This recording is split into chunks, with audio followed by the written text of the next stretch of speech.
আপনি নাম কি আপনার ম্যাম? সংঘমিত্রা সাহা। ওইদিকে বলুন। সংঘমিত্রা সাহা। সাহা। বাড়ি কোথায় ম্যাডাম? রহরা বাজার। রহরা বাজার। আচ্ছা আচ্ছা। তো আপনি এমনি কি করেন কি?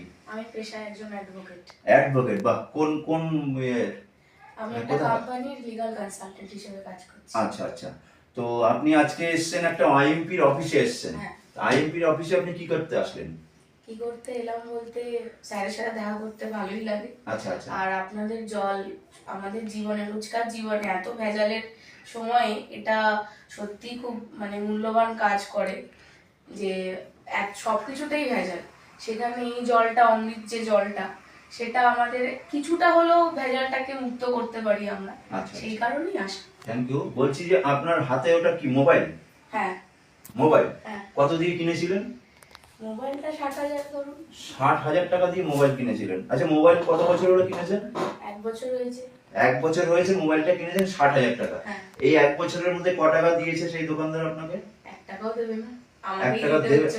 আচ্ছা, আপনি 60 টাকা দিয়েছেন, এই 60,000 টাকা দিয়ে মোবাইলটা কিনেছেন, 1 বছর হলো, আপনি কোনো কিছু বেনিফিট পাননি, উল্টে আপনার প্রত্যেক মাসে 500-700 টাকা করে কিছুতে তো যাচ্ছে মানে রিচার্জের জন্য। তো আইএমপির একটা মানে প্ল্যান আছে, সিস্টেম আছে যে 4200 টাকা একবার রিপারচেজ করতে হবে। সেটা আপনি করেছিলেন কি? হ্যাঁ, সেটা করেছিলেন। তো তখন তো আপনি প্রোডাক্ট পেয়েছিলেন তো? সেই সময় তো প্রোডাক্ট দেওয়া, সেই সময় প্রোডাক্ট পেয়েছিলেন। ঠিক যেরকম আপনি 60,000 টাকার মোবাইল কিনেছেন, কেনার পরে 1 বছর হয়ে গেল, আপনি কোনো 1 টাকা রিটার্ন পাননি, আগামী দিনে আর পাবেনও না।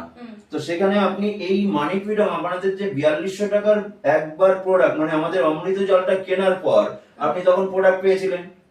পাওয়ার পরে আপনি আজকে কি করতে আসলেন আবার?